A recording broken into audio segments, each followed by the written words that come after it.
हाँ तो स्टूडेंट, स्वागत है आपका मेरे इस यूट्यूब चैनल में। और आज हम एक फिर से नया चैप्टर कवर करेंगे, है ना। इस चैप्टर का नाम है पेयर ऑफ लीनियर इक्वेशंस। इस चैप्टर का नाम है पेयर ऑफ लीनियर इक्वेशंस। और आपको बहुत मज़ा आने वाला है इस वीडियो में, है ना। और आपके सारे कॉन्सेप्ट एकदम क्रिस्टल क्लियर होने वाले हैं, है ना।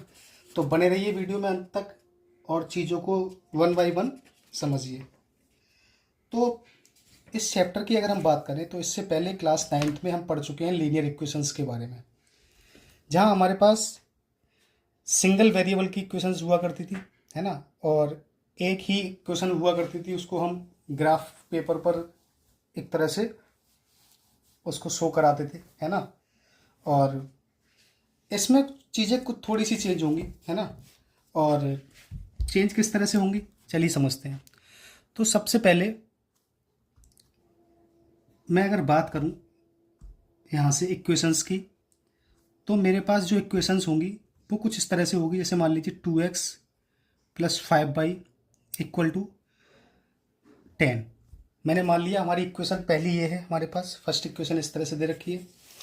और सेकंड इक्वेशन हमारे पास है 3x + 8y = 15, है ना। There are two equations here, है ना। तो इनको अगर हम समझें तो देखें तो यहाँ एक वेरिएबल x और एक वेरिएबल y, यहाँ भी टू वेरिएबल्स हो गए और ये हमारा कांस्टेंट टर्म है।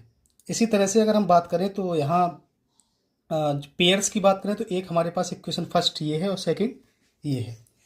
अब इस तरह की इक्वेशंस को सॉल्व करना होगा हमें यहाँ। और सॉल्व करने के लिए ये दोनों जो इक्वेशंस हैं ये दोनों लीनियर इक्वेशंस हैं, जिनको हम बोलते हैं रैखिक समीकरण, है ना। लीनियर इक्वेशंस जब होती हैं तो लीनियर इक्वेशंस वो इक्वेशंस होती है जिनमें डिग्री जो होती है वो 1 होती है। डिग्री 1 होती है। अगर डिग्री की बात करें तो डिग्री आप देखिए यहाँ से भी 1 डिग्री होगी और यहाँ से भी 1 डिग्री होगी। तो इसीलिए ये इक्वेशंस हमारी लीनियर इक्वेशंस कहलाएंगी। अब इस तरह की इक्वेशंस को सॉल्व करने के लिए हमारे पास दो मेथड होते हैं, है ना। फर्स्ट होता है हमारे पास ग्राफिकल मेथड, इसको हम ग्राफिकल मेथड कहते हैं। और सेकंड होता है हमारे पास algebraic method. Algebraic method, graphical method और एल्जेब्रिक मेथड, दो मेथड हैं हमारे पास। इन मेथड्स के माध्यम से हम इन इक्वेशंस को सॉल्व एक तरह से समझते हैं।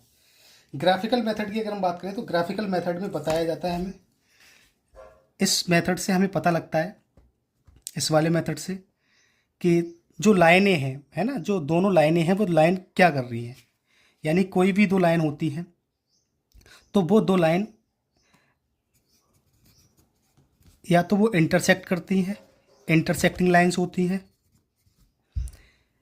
या फिर वो लाइंस पैरेलल होती हैं,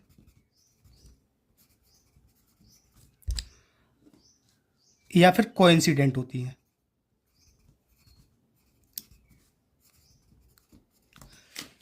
तीन तरह की हमारे पास लाइंस होती हैं, है ना। अगर इन दोनों लाइंस को हम प्लॉट करें, है ना, किसी एक्स एक्सिस और वाई एक्सिस पर, तो हमें पता लगेगा कि वो लाइन क्या कर रही है, या तो इंटरसेक्ट करेंगी, या फिर पैरेलल होंगी एक दूसरे के, या फिर कोइंसिडेंट होगी। अब यहाँ इंटरसेक्ट जब करेंगी तो यहाँ कंडीशन हमारे पास होगी, इस सिचुएशन में हमारे पास कंडीशन ये होगी कि जब इंटरसेक्ट करेंगी तो यहाँ जो सॉल्यूशन होगा, है ना, तो उनके यूनिक सॉल्यूशन होगा। यूनिक सॉल्यूशन का मतलब होता है सिर्फ एक सॉल्यूशन निकलेगा। अगर पैरेलल होंगी तो यहाँ नो सॉल्यूशन, नो सॉल्यूशन। और कोइंसिडेंट होंगी तो यहाँ मैनी सॉल्यूशन, मैनी सॉल्यूशंस। अब ये पता किस तरह से लगेगा, है ना, कि लाइन किस तरह से हमारे पास पैरेलल हैं या फिर कोइंसिडेंट हैं। तो अगर मैं बात करूं तो जैसे मान लीजिए कोई ये हमने एक इस तरह से ये एक्स एक्सिस वाई एक्सिस और ये एक्स एक्सिस और ये वाई एक्सिस। अब यहाँ जब दो लाइन हमने एक तरह से प्लॉट की तो इस तरह से जैसे मान लीजिए कोई भी लाइन है ना, तो इस तरह से मान लीजिए एक लाइन ये आई, है ना, और एक लाइन इस तरह से, ये इस तरह से। तो यहाँ ये इस लाइन जो है ये दोनों लाइन का मीटिंग पॉइंट है। तो यहाँ जो सॉल्यूशन होंगे तो वो हमारी एक्स और वाई की वैल्यू होंगी, है ना। तो सिर्फ यहाँ एक ही वैल्यू आएगी, क्यों? क्योंकि एक वैल्यू इसलिए आई क्योंकि वो एक ही पॉइंट पर यहाँ कट करेगी। दूसरी चीज़ ये पैरेलल लाइंस। पैरेलल लाइंस की बात करें तो हमारे पास इस तरह से ये पैरेलल लाइंस में वो लाइन इस तरह से हो सकती है, ऐसे, इस तरह से। अब ये दोनों लाइंस जो हैं वो कहीं भी एक दूसरे को कट नहीं करेंगी, और जब यहाँ ये दोनों एक दूसरे को कहीं भी कट नहीं करेंगी तो हम कह सकते हैं कि ये लाइंस जो होंगी वो पैरेलल लाइंस होंगी। तीसरी कंडीशन इस तरह से हो सकती है हमारे पास कि हमारे पास एक ये लाइन है और दूसरी लाइन भी इसी के ऊपर है ना, इसी के ऊपर ये भी लाइन है। तो यहाँ जो सॉल्यूशंस रहेंगे, है ना, ये सब पॉइंट्स, है ना, किसी भी पॉइंट्स पे कोई भी सॉल्यूशन यहाँ हो सकता है। तो हम यहाँ कह सकते हैं कि यहाँ जो होंगे वो मैनी सॉल्यूशंस होंगे, यानी एक से ज़्यादा सॉल्यूशंस होंगे, है ना। और कितने होंगे, we don't know about it, हमें इसके बारे में नहीं पता। तो इस तरह से हमें ये पता लगता है कि लाइंस जो हैं वो किस तरह से क्या करेंगी। अब यहाँ कंडीशन हमारे पास होती है कि कोई भी दो इक्वेशंस हैं, है ना, तो उनका फॉर्मेट जो होता है वो a1x plus a2y plus c1 equal to 0। एक दूसरी लाइन है a2x plus b2y plus c2 equal to 0। इस तरह से टू लाइन्स हमारे पास दे रखी हैं। अब मैं कंडीशन बताता हूँ आपको कि यूनिक सॉल्यूशंस होंगे तो क्या कंडीशन होगी, और एक तरह से नो सॉल्यूशन होगा तो क्या कंडीशन होगी, या फिर मैनी सॉल्यूशंस होंगे तो फिर क्या कंडीशन होगी। अगर हमारे पास यूनिक सॉल्यूशंस होंगे तो हमारे पास कंडीशन होगी जो a1/a2 है ये बराबर नहीं होगा किसके,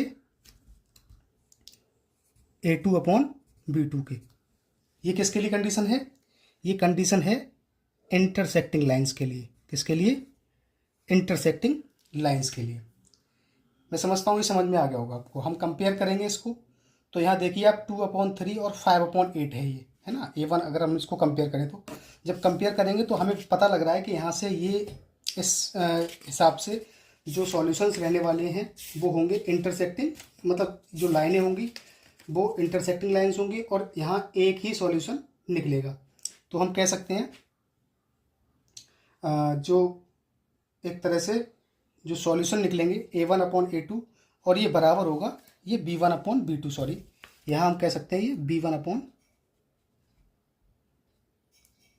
यहाँ b1x होगा, ये b1x प्लस b2y।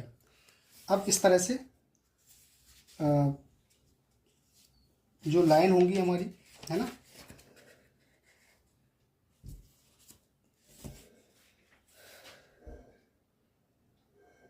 हाँ तो स्टूडेंट्स इस तरह से हमारे पास दो लाइन होंगी, है ना।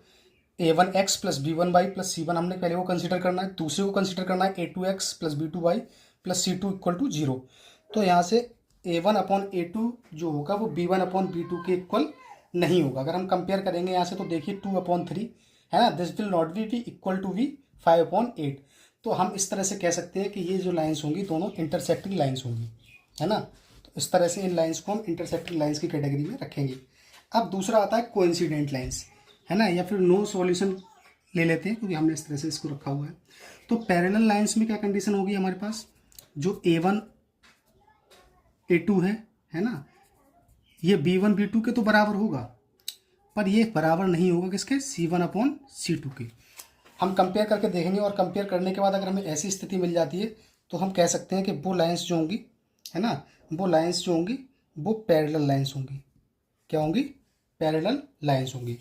अब तीसरी कंडीशन एक और बनती है हमारे पास, जहाँ कंडीशंस होगी इस तरह से a1/a2 ये बराबर होगा b1/b2 और ये भी बराबर होगा c1/c2 के। तो वो लाइंस जो होंगी इनको हम कहेंगे कोइंसिडेंट लाइंस, है ना। तो इस तरह से हमें कंपेयर करके चीज़ों को चेक कर लेना है ना, लाइंस किस तरह से होंगी, और इस तरह से हमें पता लग जाएगा कि वो लाइंस किस तरह से होंगी, है ना। तो दो तरह के मेथड मैंने आपको बताए थे। ग्राफिकल मेथड के माध्यम से हमें पता लगता है, इस तरह से ये सारी चीज़ें पता लगती है ना, और हमें एल्जेब्रिक मेथड से पता लगता है कि हम उसके कितने सॉल्यूशंस रहने वाले हैं। तो बिना किसी देर के चलिए एक्सरसाइज स्टार्ट करते हैं, ठीक है, और मिलते हैं फिर नेक्स्ट वीडियो में। मैं समझता हूँ आप कॉन्सेप्ट आपको समझ आ ही गया होगा। तो एक्सरसाइज 3.1 स्टार्ट करते हैं।